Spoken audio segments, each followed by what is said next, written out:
Ninguém teria previsto aquilo.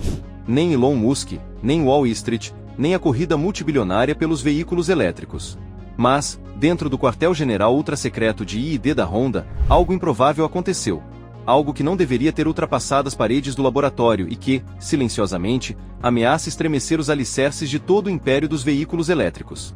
Sem manchetes, sem apresentação oficial, apenas uma demonstração discreta numa instalação de testes oculta em Saitama, no Japão. Um único protótipo surgiu, sem bateria, sem gasolina, sem depósito de hidrogênio. Apenas água. E, em 48 horas, o impacto já se refletia no mercado. 14 milhões de dólares evaporaram das ações do setor elétrico. A Tesla oscilou. A Rivian afundou. A Panasonic sentiu o baque. O motivo? O que os engenheiros da Honda teriam revelado não se enquadrava na categoria de mais um motor. Representava um desafio direto ao que a indústria elétrica construiu ao longo da última década. Abastecido com água da chuva, da torneira ou até do mar. O veículo não transporta hidrogênio, produz hidrogênio em tempo real, enquanto se desloca. Sem metais raros, sem redes de carregamento, sem dependência do lítio, apenas uma reação química controlada que vira o jogo.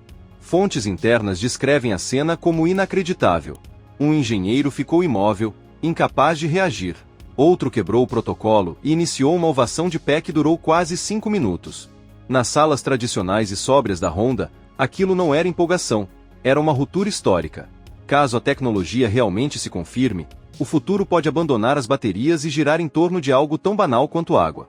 Antes que a história seja abafada por pressões corporativas, muitos já defendem a necessidade de mantê-la à vista, pois o que está emergindo pode marcar o amanhecer de uma era pós-elétrica. Não se trata de uma evolução do Honda Clarity. O antigo modelo usava células de combustível, depósitos pressurizados e uma logística complexa, limpo, mas pouco prático. Este novo motor trilha outro caminho. Combustão direta de hidrogênio dentro de um motor de combustão interna, utilizando uma câmara reforçada capaz de suportar temperaturas acima de 2000 graus Celsius. O resultado é um motor de alto desempenho cujo único subproduto é vapor. Mas o que realmente intriga é o mecanismo central. O hidrogênio não é armazenado, mas criado sob demanda, graças a um nanocatalisador proprietário combinado com um sistema piezoelétrico de separação da água. O veículo extrai átomos de hidrogênio das moléculas enquanto roda. A dinâmica é simples. A água entra, o hidrogênio é gerado instantaneamente, ocorre a combustão, e o escape libera apenas uma névoa inofensiva. O consumo? Cerca de 5 litros por 100 km. Sem risco de incêndios de bateria, sem sobrecarga das redes elétricas, sem extração predatória de metais raros, apenas água. E sim, até água salgada serviria. Água da chuva, de rios ou até da torneira bastaria. A razão de o mundo nunca ter ouvido falar dessa tecnologia está no passado que remonta a quase 2 décadas. A Honda iniciou o desenvolvimento sob uma iniciativa classificada conhecida como Projeto Aquadrive, motivada pelo crescimento acelerado das baterias de íons de lítio. De forma reservada, procurava uma alternativa de combustão que contornasse mineração, logística de carregamento e cadeias dependentes de materiais escassos. Em 2011, protótipos funcionais já existiam. E, de repente, o projeto desapareceu, sem anúncio, sem justificativas. Fontes apontam pressões externas vindas de grandes petrolíferas, lobistas das baterias e até parceiros híbridos que preferiam manter o status quo. Com o boom das startups de veículos elétricos, o motor movido a água poderia ter perturbado demais o ecossistema. O projeto foi engavetado. Engenheiros foram redistribuídos para iniciativas mais aceitáveis, como sistemas híbridos e células de combustível. Estas últimas eram politicamente neutras e mais fáceis de enquadrar nos regulamentos. Mas a evolução do setor mudou o cenário. Em 2024, manchetes destacavam incêndios em baterias, redes elétricas sobrecarregadas e controvérsias sobre a mineração de lítio. A Honda viu um novo espaço estratégico e reativou o Aquadrive no início de 2025. Os protótipos antigos foram recuperados de um depósito climatizado em Saitama, reequipados com tecnologia moderna e colocados para rodar em 5 meses. Os resultados surpreenderam até os criadores originais. Aceleração de 0 a 100 km/h em 4,3 segundos, rivalizando com veículos elétricos de ponta.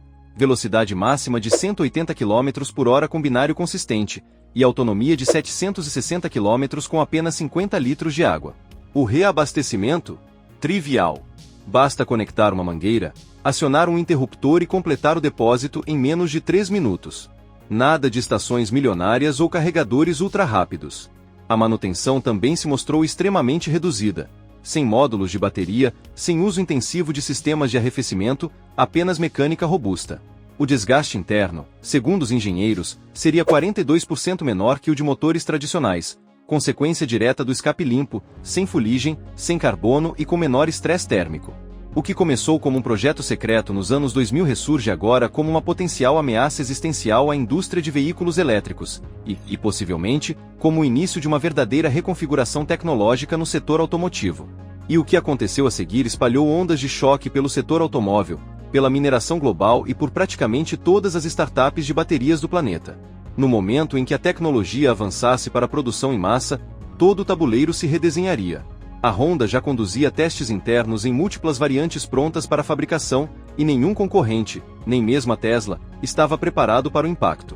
Se o motor realmente cumprisse o que prometia, toda a cadeia de fornecimento dos veículos elétricos, sustentáculo de uma indústria multibilionária, teria acabado de ser atingida por um tsunami silencioso. Na giga nevada da Tesla, o clima de pânico espalhou-se de forma discreta. Módulos de bateria, antes celebrados como o coração do transporte sustentável, subitamente pareciam obsoletos. Lítio, dispensável. Cobalto e níquel, tornaram-se irrelevantes. A mega fábrica de baterias da Panasonic, no Kansas, avaliada em milhares de milhões, transformou-se num potencial ativo condenado. Executivos da Lucid, Rivian e de gigantes tradicionais como a GM foram convocados para reuniões de emergência menos de 24 horas após o protótipo ter vindo a público. Em todas as salas, a mensagem era idêntica. Se este motor movido a água for real, estamos arruinados. Não era apenas uma questão de materiais. Era a infraestrutura. Milhares de estações de carregamento espalhadas pelos Estados Unidos, inclusive a rede Supercharger, tornavam-se repentinamente supérfluas. Startups de reciclagem que dependiam de células de lítio descartadas já reduziam equipas. Afinal, não há reciclagem possível quando o componente deixa de existir. E os números que circulavam deixavam tudo ainda mais inquietante. A tecnologia não dependia de metais raros nem de células revestidas a platina. O custo total do sistema? $1.320, menos de um terço de um drivetrain elétrico convencional. Sem megabaterias, sem inversores de alta voltagem, apenas um pequeno depósito de água, um separador de hidrogênio, um conversor piezoelétrico e um supercapacitor do tamanho de uma lancheira. Nos custos operacionais, o choque era maior, 0,8 cêntimos por milha, contra cerca de 3,2 cêntimos para grande parte dos veículos elétricos. As emissões ao longo de toda a vida útil do veículo eram 78% menores do que as do modelo mais eficiente da Tesla, incluindo o impacto de fabrico. O ponto de equilíbrio chegava em 1,4 ano, após o qual o custo operacional se tornava praticamente inexistente. No centro de tudo estava o componente que antes parecia impossível, um ultrassonicador piezoelétrico. Usando vibrações mecânicas de altíssima frequência, o dispositivo separava instantaneamente moléculas de água em hidrogênio e oxigênio, conforme a demanda. Nada armazenado. Nada comprimido. Nada explosivo. O hidrogênio alimentava uma câmara de combustão compacta, enquanto o oxigênio excedente era expelido ou reaproveitado. A energia não ficava guardada em baterias, mas em supercapacitores densos que estabilizavam a corrente e até recarregavam com o movimento do próprio veículo. Testes confirmaram arranques a frio a 22 graus Celsius. Emissões no inverno? Apenas vestígios de oxigênio e microgotas de água. Sem nu, sem cor, sem qualquer poluente. Em manhãs geladas, o vapor ao sair do escape era o único sinal de que o motor estava ativo. Crucialmente, não havia tanque de hidrogênio, nem compressão ou risco de incêndio. O sistema gerava apenas o que precisava, quando precisava. Na prática, funcionava como uma microcentral energética portátil alimentada por água e ar. O motivo de o mundo não estar a celebrar era simples. Interesses poderosos estavam furiosos. Dentro de 48 horas após o vazamento, reguladores europeus emitiram diretivas internas para reavaliar políticas de combustíveis sintéticos e hidrogênio alternativo. Traduzindo, neutralizar a narrativa antes que ganhasse tração. Lobistas petrolíferos no Texas, pego de surpresa por um combustível que contornava perfuração, oleodutos e refinarias, tentaram descredibilizar a descoberta enquanto pressionavam por proteções fiscais emergenciais para derivados fósseis. Um senador norte-americano teria redigido um projeto de lei propondo um imposto sobre o uso de água em veículos não agrícolas, literalmente, um imposto sobre água. Na China, Equipas de I&D começaram a desarquivar projetos antigos de universidades parceiras e já se moviam para a engenharia reversa. O Ministério da Economia do Japão foi alertado sobre a inevitabilidade de tentativas de roubo de propriedade intelectual. A Tesla tomou uma decisão inesperada.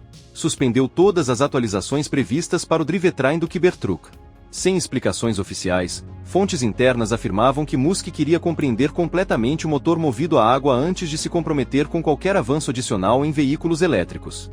Mesmo que apenas 60% da tecnologia fosse real, já bastaria para reconfigurar tudo. A Honda não ameaçava apenas o mercado dos elétricos, mexia com a arquitetura da economia energética global. Sem lítio, sem terras raras, sem dependência de redes elétricas, apenas água. Essa palavra, por si só, era suficiente para acender alarmes em setores inteiros. A água não pode ser privatizada, controlada ou fraturada. Quando se torna combustível, mercados inteiros deixam de ser apenas perturbados, são reescritos. A primeira vítima foi o dinheiro. Horas após o vazamento, o petróleo despencou. A Saudi Aramco perdeu 41 mil milhões de dólares em valor de mercado num único dia, não uma queda, mas uma ruptura. O Fundo Soberano da Noruega suspendeu, de imediato, investimentos agressivos em lítio. Durante anos, apostaram nos veículos elétricos como destino inevitável. Em instantes, essa convicção evaporou. Startups de lítio viram ações serem vendidas antes que a imprensa sequer interviesse. Enquanto isso, a Índia sinalizou interesse em tornar-se um polo de produção de motores movidos a água até 2026. Documentos vazados indicavam conversas estratégicas com a divisão Ásia-Pacífico da Honda apenas 2 dias depois da revelação, incluindo discussões sobre abastecimento rural e aplicações militares nos Himalaias. O iene japonês, pressionado pela inflação, recuperou força de forma abrupta. As ações da Honda dispararam 17,9% em uma única sessão, o maior salto diário na história moderna da marca. E, no movimento surpreendente, a Rússia entrou na disputa. Fontes internas do Kremlin teriam aprovado um programa acelerado para adaptar a tecnologia a tanques, veículos logísticos e até protótipos de drones submarinos. Assim que o mundo ainda tentava digerir o primeiro terremoto tecnológico, uma segunda onda de revelações caiu como um raio em céu limpo. E, desta vez, não foi a Honda que puxou o gatilho. No início de junho, um grupo de engenheiros anônimos, alegadamente subcontratados recentemente dispensados, publicou esquemas completos do separador catalítico de hidrogênio piezoelétrico num fórum de denunciantes. Em poucas horas, os ficheiros tinham ultrapassado 4 milhões de downloads, espalhando-se por universidades, laboratórios independentes, startups obscuras e governos que fingiam não estar a monitorizar tudo em tempo real. O gabinete de patentes do Japão acabou por confirmar um detalhe explosivo. A tecnologia tinha sido registrada brevemente em 2023 e retirada pouco depois, sem explicação. Dentro da comunidade de engenharia, a suspeita tornou-se inevitável. A Honda não tinha desenvolvido isto de repente, tinha sido silenciada ou obrigada a recuar até agora. Memorandos internos das divisões de I&D em Saitama e Tochigi vazaram logo em seguida, revelando algo ainda mais ousado. A Honda já tinha 10 frotas de teste em operação em 3 continentes, todas mascaradas por empresas fictícias e contratos fantasma. Um protótipo foi posto à prova no interior rural do Quênia. Lama profunda, calor extremo, altitude elevada. O veredito? Zero perda de desempenho. Em ensaios laboratoriais, mesmo em espaços totalmente fechados, túneis, garagens subterrâneas, oficinas, o escape permanecia totalmente não tóxico, vapor de água e traços de oxigênio. Sem cor, sem nu, sem fuligem, sem hidrogênio disperso. Era tão limpo que, segundo relatórios, se podia literalmente respirar o escape sem risco. Mas nenhum milagre tecnológico vem sem o seu calcanhar de Aquiles. E agora, sinais de alerta começam a piscar. A água, justamente ela, pode tornar-se o novo petróleo. Em regiões frágeis, Califórnia, Sahel, Chifre de África, especialistas temem que a procura localizada por abastecimento possa sobrecarregar redes municipais já tensas. Pela primeira vez, o abastecimento de veículos pode estar diretamente ligado a um recurso vital da população. Isto abre um território geopolítico completamente novo. Quem abastece? Com que água? A que preço político? Além disso, o sistema requer ligas avançadas resistentes à corrosão, o que aumenta os custos de fabrico em cerca de 15%. Não são metais raros, mas são especializados, e a cadeia global não está madura para uma escalada súbita. As seguradoras, por sua vez, estão desnorteadas. O motor não se encaixa em nenhuma categoria tradicional, não é veículo elétrico puro, não é combustão interna clássica, não é célula de combustível. É uma zona cinzenta tecnológica que ninguém sabe como tarifar, regular ou garantir. Governos municipais já estudam a hipótese de racionar o uso diário de água em estações de abastecimento públicas para evitar picos de consumo. Se isso acontecer, as atualizações de infraestrutura de veículo elétrico, carregadores, subestações, baterias de apoio, podem ser abruptamente congeladas. Por que investir num sistema que acabou de ser ultrapassado por vibrações ultrassônicas e um tanque de água? E a tempestade só está a ganhar forma. Tudo indica que a Honda irá ao Salão Automóvel de Tóquio com o motor não como conceito, mas com cronogramas de produção industrial. As primeiras unidades devem surgir na Ásia e no Médio Oriente, justamente as regiões onde os veículos elétricos evoluíram mais lentamente por limitações de infraestrutura. Agora, esse atraso parece quase visionário. E Elon Musk? Silêncio absoluto. Nenhum tweet sardônico, nenhum meme com sapos, nenhum comentário impulsivo. Fontes internas dizem que ele congelou, de forma discreta, todas as atualizações de produção do Cybertruck enquanto reavalia a estratégia. Para um empresário que nunca perdeu a chance de se pronunciar sobre qualquer tema global, o silêncio é provavelmente o maior indicador de alarme. Outros fabricantes não querem ficar para trás. Fugas vindas de Detroit e Seul sugerem reuniões de emergência, com alguns grupos a pedir apoio governamental para recalibrar toda a produção para propulsão baseada em água. A Honda, por sua vez, não está a pisar no travão. Na semana passada, submeteu discretamente ao Ministério da Economia japonês um novo plano industrial. 1 milhão de motores de água por ano até 2027. Isto não representa apenas o fim do carro elétrico como conhecemos. É um reset sistêmico na indústria automóvel global. De Detroit ao Dubai, de minas de cobalto a redes de carregamento rápido, de fundos soberanos a startups energéticas, tudo ficou subitamente dependente de uma variável tão simples, e tão politicamente explosiva, quanto a água. A revolução não será televisionada. Será desencadeada pelo giro de uma chave e por um salpico de água.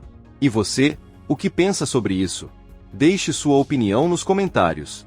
Para continuar atualizado, veja o vídeo a seguir, tenho certeza que será perfeito para você.